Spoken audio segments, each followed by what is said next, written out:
Hi everybody, it's Dave Ringo again. You're watching Across the Whoniverse, and this is our Scoops and Revelations series in which we discuss the Doctor Who lore that we learn in each and every Doctor Who story. So this time around, we're going to be doing Resolution, the New Year's Day 2019 special, starring the 13th Doctor. First, let's talk about what happened between the last story, the Battle of Ranskor Av Kolos, and this one. The Doctor says that they've been to 19 New Year's Eves in a row. That's the 19th one. And we only find out what 3 of the other ones are. Graham says that one of them was ancient Mesopotamia. And then Ryan mentions the year 2000 in Sydney, Australia, where they're on top of the Harbour Bridge. And then Yaz mentions 1801, where they discovered a dwarf planet with Giuseppe Piazzi. When I first heard this, I thought that they were on the dwarf planet, but they just discovered it with him. He discovered the asteroid series, so that's what they're talking about. And then the Doctor mentions not a planet, but I guess a settlement on a planet on the edge of the universe that she recommends they go to, where she says it's New Year's Eve every day. I don't know how that could be. This could just be another one of the Doctor's jokes. But where the story is actually set is on Earth, in Sheffield, on New Year's Day in 2019, January 1st, 2019. But before I get to the story, just a little background information on something that happened in history that we learn of in this story. And we find out that way back in the 9th or 10th century, first they say 9th or 10th, and then they just stick with 9th, but in the 9th century, there were several medieval armies that were fighting one another, but then a Dalek shows up and they fight against the Dalek.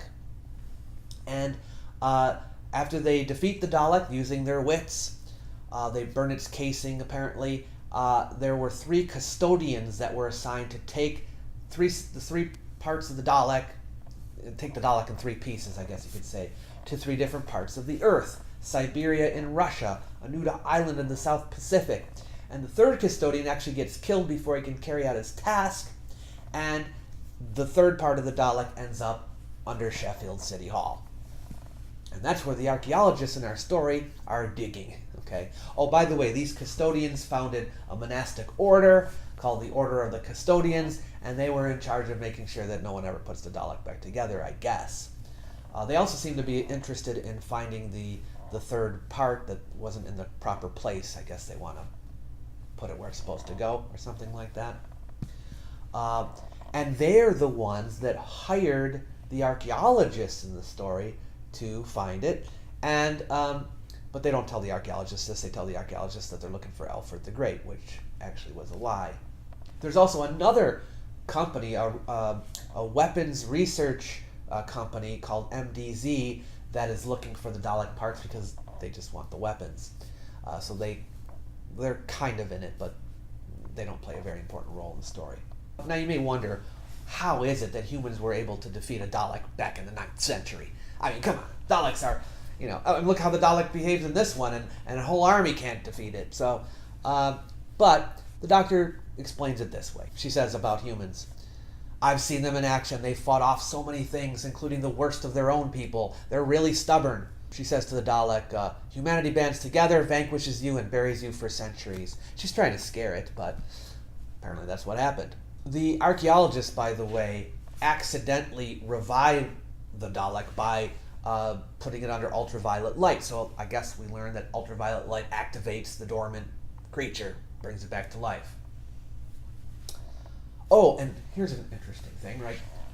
The Dalek, we're told, is one of the first ones that left Skaro, these recon Daleks, the reconnaissance Daleks, the first ones that left Skaro. So this would be soon after the Daleks have invented space travel. So we can date that now. We know that around the 9th century is when the Daleks are first reaching out, or at least getting in the vicinity of Earth, right?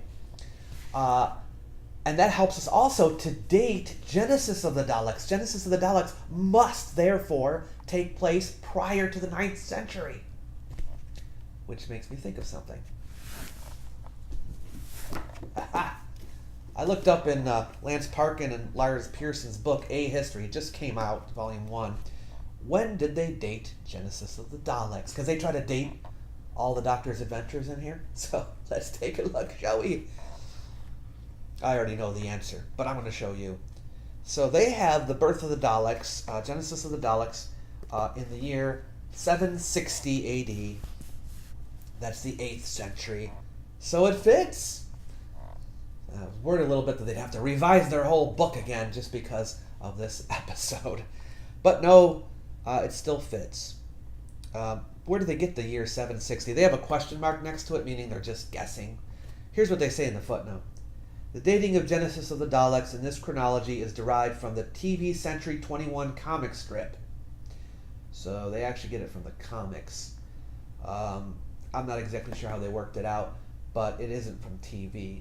It may end up that Genesis of the Daleks wasn't in the 8th century. It could be some other time. It's just a guess. We also learn in this story that Daleks are able to control humans by jumping on their backs, I guess, and somehow using them as a travel machine, much like they use their own travel machines. Also in this story, we hear the first ever Dalek laugh. Yeah, the Dalek laughs. We've heard a Dalek clear its throat before.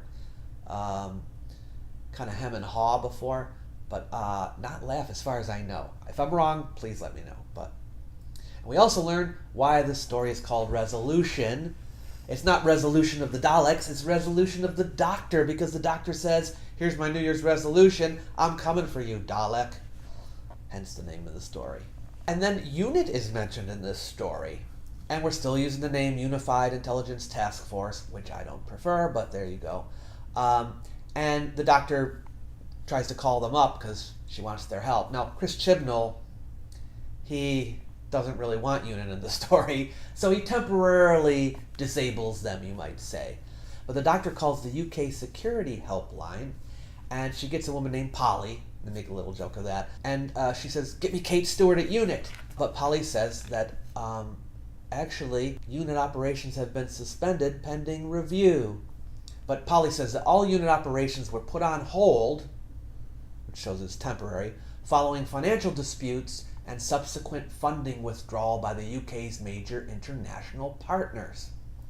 Now, some have taken this as a Brexit joke, even though Brexit's not mentioned, but it can't really be a Brexit joke because when you think about it, UNIT is not a British organization funded by the EU. In fact, it existed before the EU existed. And it's also larger in scope than the EU internationally. And so its finances would not depend on whether the UK was part of the EU or not. Besides, this is set on January 1st, 2019, before Brexit has happened. So how could it be Brexit? Also, UNIT is only temporarily on hold, but Brexit will be a permanent arrangement, so you have that as well. Don't think it's a Brexit joke. Sorry. The Dalek does not recognize the Doctor by seeing her, but when she identifies herself, then he recognizes the name. So he knows the Doctor. There might be some lore going around in Skaro because of Genesis of the Daleks. They must know the Doctor from that. Chris Chibnall brings in a Dalek unit of measurement that's been mentioned before, the rel, when the Dalek says that the total conquest of Earth will take place in 9,376 rels. Where does that come from originally? It actually came from, they first used the word rel in one of the Peter Cushing movies of Doctor Who, Daleks Invasion Earth, 2150 AD, way back in the 60s. I don't believe it was used in the TV show.